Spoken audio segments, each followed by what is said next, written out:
ও মুসাফির বান্দগাঠুরে বহুদূর ঠিকানা আলভিজানা কালভিজানা কবর আখের ঠিকানা এমন ঘরে যাইতে হবে যেই ঘরে নাই বাতি এমন ঘরে থাকতে হবে যেই ঘরে নাই সাথী ওয়ালাউ কুনতুম ফি বুরুজিন মুশাইয়াদা কেউ যদি শক্ত পাথরের পাহাড় কাইটাও লুকাও সময় মতো মালাকুল মাউত হাজির দুনিয়ার কোনো শক্তি তোমাকে রাখতে পারবে না পারবে এই মুসা আলাইহিস সালাতু ওয়াস সালাম আল্লাহর সঙ্গে কথা বলতেছে আল্লাহ রাব্বুল আলামিন বলেন হে আমার নবী মুসা বলেন আপনি কি আমার কাছে চান মালিক কি চাবো হায়াত আল্লাহ হায়াত কি নেক হায়াতের সঙ্গে হায়াত বাড়ানো নেকের সঙ্গে হায়াত মালিক কি পরিমাণ হায়াত দিবেন প্রত্যেক পশমের বিনিময়ে 500 বছর কইরা এক একটা পশমের বিনিময়ে 500 বছর তাহলে শরীরের ভিতরে পশমের সংখ্যা কত তাহলে প্রত্যেক পশম হিসাব করেন 500 কত বছর তা 500 বছর করে এখন হায়াত পায় কয় বছর শেষ আছে হিসাবে মুসা আলাইহিস সালাতু ওয়াস সালাম বলে মালিক পাইলাম প্রত্যেক পশমের বিনিময়ে 500 বছর এরপরে মালিক কি হবে আমার মালিক বলেন হে আমার নবী মুসা এরপরে মৌতের শরাব পান করতে হবে এরপরে মরণ লাগবে নবী বলেন মালিক আর হায়াত বাড়ানো দরকার নাই আর দরকার নাই আমি প্রস্তুত আজরাইল পাঠান আমি প্রস্তুত আজরাইল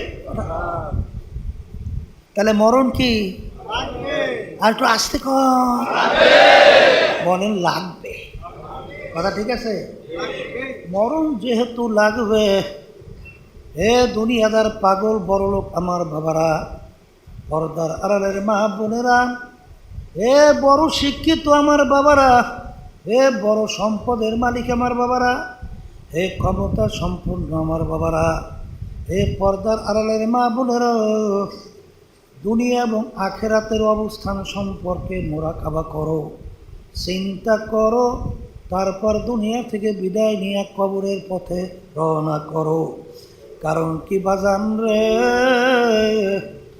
দুনিয়ার যে কোনো কাজের ভিতরে 5 বার যদি কেউ ঠগো আবার ওই কাজের ভিতরে চেষ্টা করলে জিতবার আশা করা যায় কিন্তু কবরের যাত্রীরা তোমার আমার সামনে আখিরাতের 5টা মামলা মৌতের মামলা কবরের মামলা কিয়ামতের ময়দানের মামলা মিজান পুসরাতের মামলা এই মামলায় যদি একবার কেউ ঠগো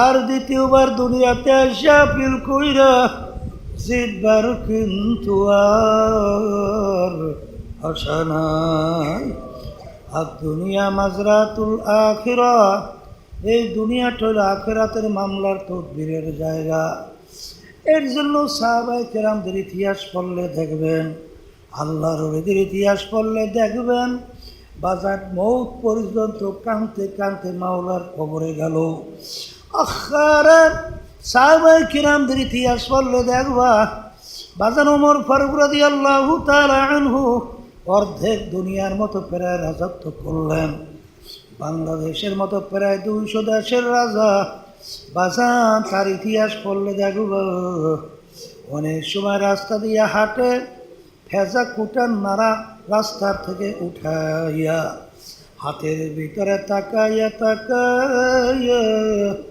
দুই চোখের পানি ফালায় আর কান দেয়ার ডাক দিয়া বলে, হে খাজা কুটানারা, তুই আমার চেয়ে অনেক ভালো, তোর কোনো জাহান্নাম নাই, তোর কোনো আযাবের কোনো ঘোষণা নাই, তুই মাটির সঙ্গে মিলা যাবি। কিন্তু আমি ওমর মানুষ, আমার মালিক যদি আমাকে মাফ না করে, ওই এক সেকেন্ডের আযাব সহ্য করার শক্তি আমার নাই। বাজান অর্ধেক দুনিয়ার রাজা বেহেশতের সুসংবাদ পাইল। এ আল্লাহ, ইতিহাস পড়লে দেখবেন ওমর ফারুক রাদিয়াল্লাহু তাআলা আনহু এই আল্লাহর ভয়, আল্লাহর আযাব ও গজবের ভয়, কাঁদতে কাঁদতে গালের ভিতরে দুইটা কালো দাগ পইরা গেছিল। লোকেরা বলে, আমি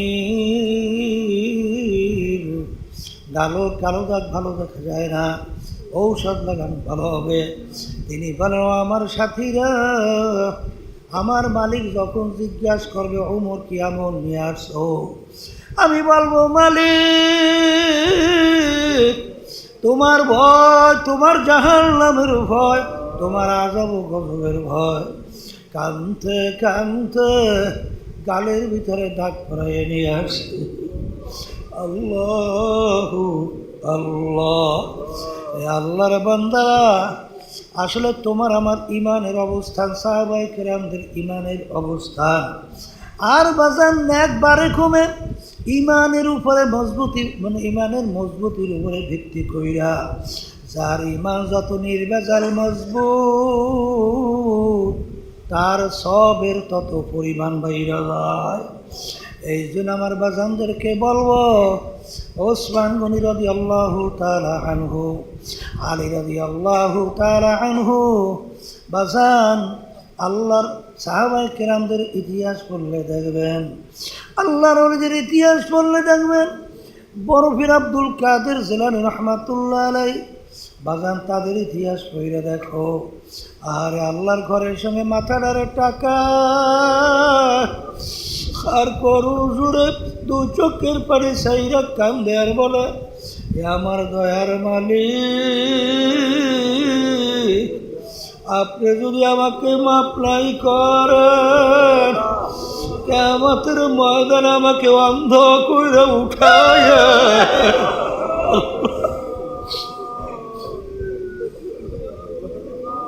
মালিক, দুনিয়ার মানুষ আমাকে বড় পীর সাহেব হুজুর বলছে, আর আমার হাতে যদি জাহান্নামের শিকল লাগে, এক তো আযাব, অন্যদিকে লজ্জা, আমি এইটা কিভাবে সহ্য করব? আমার আব্বাজান প্রায় বলতেন, বাজান যেই মামলার তদবির নাই,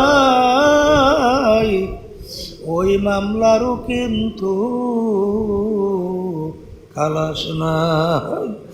দুনিয়ার যে কোনো কাজের ব্যাপারে তুমি যদি তদবির না করো, তুমি যদি পরিশ্রম না করো, তুমি যদি সেইটা গুরুত্ব সহকারে সময় না দাও, ওই কাজের ভালো ফলের আশা করা যায় না। কিন্তু কবরের যাত্রীরা, আখিরাতের মামলায় যদি তুমি পুরস্কৃত হইতে চাও, তুমি যদি বিজয় অর্জন করতে চাও, আখিরাতের মামলার থেকে যদি পরিত্রাণ পেতে চাও, বাজান রে, ওই মামলার তদবির কইরা দুনিয়ার থেকে বিদায় নিও, এরপর অন্ধকার কবরে শোয়া লাগবে। কারণ একবার যদি কেউ ঠগ, আর দ্বিতীয়বার দুনিয়াতে আইসা আপিল কইরা জিতবার কিন্তু আর আশা নাই। মনকে বোঝারে মন, তাম দুনিয়ার যে কোনো প্রান্তে মানুষ থাকলে সেকেন্ডের ভিতরে যোগাযোগ করা যায়। আরে আমার আব্বা বাড়ির দরজায় ঘুমায় রইল, আমার আম্মাও ঘুমায় রইল, আমার আত্মীয় স্বজন ঘুমায় রইল, তাম দুনিয়া যেকরা প্রান্তে মানুষ থাকলে সেকেন্ডের ভিতরে কথা বলা যায়, চেহারা সহ কথা দেখাও যায় বলা হলো, কিন্তু বাড়ির দরজায় তারা ঘুমায় রইল, আজ পর্যন্ত খবর দিতেও পারে নাই, নিতেও পারি নাই। এখন মনটাকে বুঝাইয়ে বলেন, ওরে মন, এমন একদিন তো আসবে যেদিন তুমি ওরকম মাটির গর্ভের ভিতরে চাপা মাটি দিয়ে ফেলায় রাখবে। আরে দুনিয়ার সমস্ত কার্যক্রম তার ধারায় চলবে, তুমিও খবর নিতে পারবে না, দিতেও কিন্তু পারবে না। এ কবরের যাত্রীরা, এই পর্দালে মা বোনেরা, বারজান আমরা যারা মুসলমান, আমরা তো কোরআনুল কারীম বিশ্বাস করছি, আমরা তো আল্লাহর উপরে ঈমান আনছি, আমরা তো আল্লাহর হাবিবের উপরে ঈমান আনছি, বেহেশত ও জাহান্নামের উপর ঈমান আনছি, ফেরেশতাদের উপর ঈমান আনছি। বাজান সেই কোরআনুল কারীমের মধ্যে আমার মালিক শুনায় রাইখা গেছেন, শুনায়া রাখছেন, ফাআম্মা মান থাকুলাত মাওয়াজিনুহু ফাহুয়া ফি ঈশাতির রাদিয়া ওয়া আম্মা মান খাফফাত মাওয়াজিনুহু ফাউম্মুহু হাওিয়া ওয়া মা আদরাকা মা হিয়া নারুন হামিয়া। আমার মালিক বলেন, আমি তোদের আমল নামা দাড়ি পাল্লায় দিয়ে ওজন দেব, যাদের নেকের পাল্লা ভারী হয়ে যাবে, আরে তাদের জন্য এমন শান্তির জায়গা বেহেশত বানায় রাখছি, যেই বেহেশতের ভিতরে একবার ঢুকলে আর কোনো দিন বের করা হবে না। আল্লাহ আপনি আমার জন্য, আমাদের সবার জন্য কবুল করে নেন। আর তোদের আমল নামা দাড়ি পাল্লায় দিয়ে ওজন দেওয়ার পরে যাদের গুনার পাল্লা ভারী, নেকের পাল্লা হালকা, আমি ফেরেশতাদেরকে হুকুম করব, ও ফেরেশতারা, এই নেমুক হারাম, এই নাফরমানদেরকে বান্ধো। আমি ওদেরকে দুনিয়ায় পাঠাইয়া ওদেরকে আমি এত নাজ নেয়ামত দান করলাম, আমি ওদেরকে নেয়ামত চক্ষু দান করলাম, এই চক্ষু দিয়ে ওরা কত সুন্দরভাবে দেখছে, কত অন্ধ, ওদেরকে আমি দেখার সুযোগ দেই নাই। ওরা তামাম দুনিয়া দেখছে অন্ধকার অন্ধকার, আমি ওদেরকে নেয়ামত দান করছিলাম চক্ষু। আরে কত মানুষ আরে বোবা, কথা বলতে পারে নাই, আরে আমার হুকুম মানে নাই, ফাগুল্লু, ওদেরকে বান্ধ, ওদেরকে বান্ধ, বেওয়ারাইহিম জাহান্নাম, আমার শাস্তির জায়গা ওদেরকে জাহান্নামে ফিকা ফিকা ফালাইয়া দাও। ওই জাহান্নাম কেমন জায়গা, আল্লাহ আপনি আমাকে আমাদের সবাইকে মাফ করে দিয়ে জাহান্নামের আগুন আমার মালিক বানাইয়া, আমার মালিক বলে ফেরেশতারা এই আগুনে হবে না। আরে ওদেরকে এত নেয়ামত খাওয়াইলাম, আমার হুকুম মানে নাই, ওদেরকে এই আগুনে হবে না। আগুন আরো তেজ করো, 1000 বছর পর্যন্ত আগুন তেজ করলো। আগুন তেজ করতে করতে আল্লাহর হাবিব বলেন হাত্তা মাররাত, আগুন একেবারে লাল টকটকে হয়ে গেল। আর আল্লাহ রাব্বুল আলামিন বলে ফেরেশতারা এই আগুনে হবে না, আগুন আরো তেজ করো। আবার 1000 বছর আগুন তেজ করতে করতে আগুন একেবারে সাদা দবদবে হয়ে গেল। আল্লাহ রাব্বুল আলামিন বলে এই আগুনে হবে না, আরো তেজ করো। আবার 1000 বছর আগুন তেজ করতে করতে হাত্তা ওয়াদ্দাত, আগুন একেবারে কালো অন্ধকার হয়ে গেল। জাহান্নামের আগুন এরকম অন্ধকার অবস্থায় আছে। এখন ওই আগুনের কেমন তেজ, আল্লাহ রাব্বুল আলামিন বলেন নারুল্লাহিল মুকাদাতুল্লাতি তাত্তালিউ আলাল আফইদা, জাহান্নামের আগুন এমন তেজের হবে শরীরে যে কোনো জায়গায় লাগার সঙ্গে ওই আগুন যে কলিজা পর্যন্ত পয়সা যাবে। আল্লাহ আপনি আমাকে আমাদের সবাইকে মাফ কইরা দেন। এ কবরের যাত্রীরা, এই কথা কিন্তু আমি বলি নাই, কোনো পীর মুফতি মুহাদ্দিস বলে নাই, আল্লাহ রব্বুল আলামিন বলছেন। আমরা শুধুমাত্র শোনাইয়া যাই। এ আল্লাহর বান্দারা, যদি তোমার আরে কোনো সন্দেহ থাকে তাহলে তোমার মুসলমান দাবি করার কোনো অধিকার নাই। নারুল্লাহিল মুকাদাতুল্লাতি তাত্তালিউ আলাল আফইদা, জাহান্নামের আগুন শরীরে লাগার সঙ্গে সঙ্গে কলিজা পর্যন্ত পুইজা যাবে। আল্লাহ আপনি আমাকে আমাদের সবাইকে মাফ করে দিয়ে। এ দুনিয়াদার পাগল আমার বাবারা, লা ইয়ামুতু ফিহা ওয়ালা ইয়াহইয়া, আমার মালিক বলেন এত শাস্তি এত কষ্টের পরেও বাঁচবেও না মরবেও না। মরণ তালাশ করে পাওয়া যাবে না। জাহান্নামের আগুনে নাফরমান জ্বলতে জ্বলতে আল্লাহ রাব্বুল আলামিন কোরআনুল কারীমের ভিতরে বলেন, কুল্লামা নাদিজাত জুলুদুহুম বাদদালনাহুম জুলুদান গায়রাহা। জাহান্নামের আগুনে জাহান্নামীরা জ্বলতে জ্বলতে ওদের শরীরের চামড়াটা শরীর থেকে পৃথক হইয়া জমিনের ভিতরে ধারাস করিয়া পড়িয়া যাবে।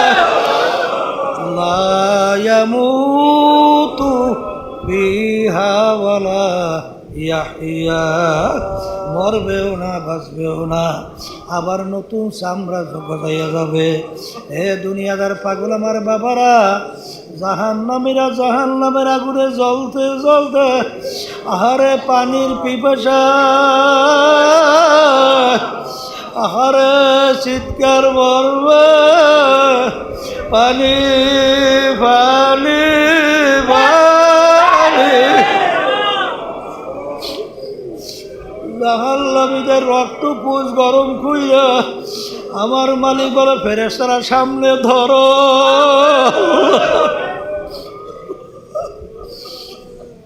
পানির পিপাসায় পাগলের মতো যখন রক্তপুঞ্জ গরম করা ঢোক ঢোক হইয়া গেলবে, নিচের দিকে যাবে, হাতুড়ি পেডা গইলা গইলা পয়সা পায়খানা রাস্তা দিয়া ঝুপ ঝুপ করে বইলা যাবে।